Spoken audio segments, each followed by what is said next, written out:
WRTV 6 Indianapolis.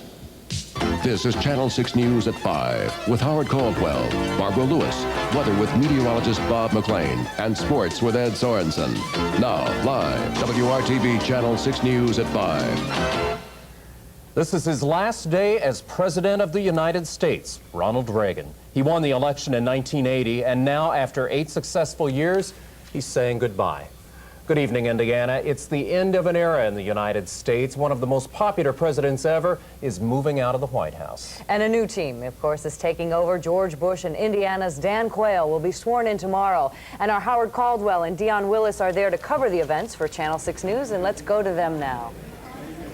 Hello, everyone. We're here at the Sheraton, Washington, where the Indiana Society of Washington is going to hold its traditional inaugural gala, and a who's who of government and politics in Indiana will be here tonight. And there are many galas such as these on this inauguration eve. This is the last day for President Reagan in the White House. He and George Bush bid goodbye today, a rather tearful goodbye. Right. Meanwhile, over 9,000 young people heard from Dan Quayle today. This took place at the National Guard Armory at a National Youth Forum.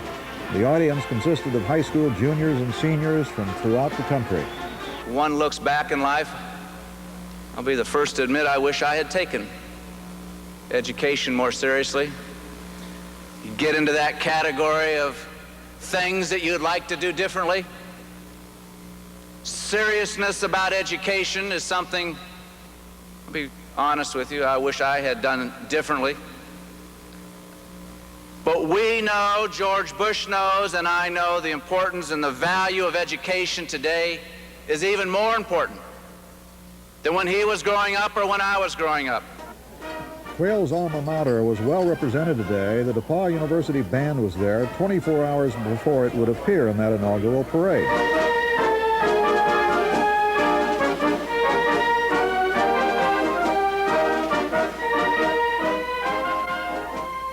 So the DePauw Band was doing very well, and everybody was happy. And I think Dan Quayle and his wife Marilyn are quite pleased about the Hoosier airlift. They feel there are quite a few family and friends here. He's been living, though, under the microscope, and he says the family is weathering the pressure of the loss of privacy, but it has been difficult.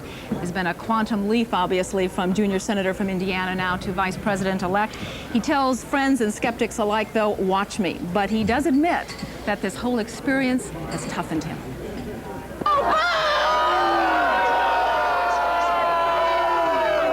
It does toughen you. It forces you to look inward. You examine your strengths. You examine your weaknesses. I have learned from that experience. Looking back, the experience was good for me. The last 5 months have been a public trial by fire for Dan Quayle. He says he's not bitter. The experience instead has made him examine himself more critically and to learn to be both more patient and more cautious. He understands that it's a long pull, that it's not necessary to prove himself or to turn around all the false images in the first 2 or 3 months. No question he got much more comfortable with the constant scrutiny, the need to be precise about every word if possible. So yes, he's more cautious, and that's part of political maturity too. That new caution is evident. He's traded in the exuberant, spontaneous public style for one more measured. He sought out advice from Republican mentors, but others who've known him for 20 years say the inner Quayle hasn't changed. He's a person who doesn't take himself all that seriously, but he's a person who is very intense about getting done those responsibilities that are laid on him. In this city of insiders, his role now will be one of the ultimate team player, with all the stresses and frustrations that come with it. I wouldn't say that I'm nervous, but I would say that I guess I'm not as sound a sleeper as I once was. Dan Quayle, though, does have an advantage. He's one of the first vice presidents in recent memory to be able to serve under his predecessor. A lot of problems with tickets, and apparently every state has been affected. Apparently a lot of well-meaning volunteers have had problems, caused problems, and so a lot of people, I don't know when they'll get it straightened out after this inaugural. We'll be back with a lot more sights and sounds here at the inauguration at 6 o'clock. Back to you, Howard. Back to you, Barbara and Greg. Okay, thank you both.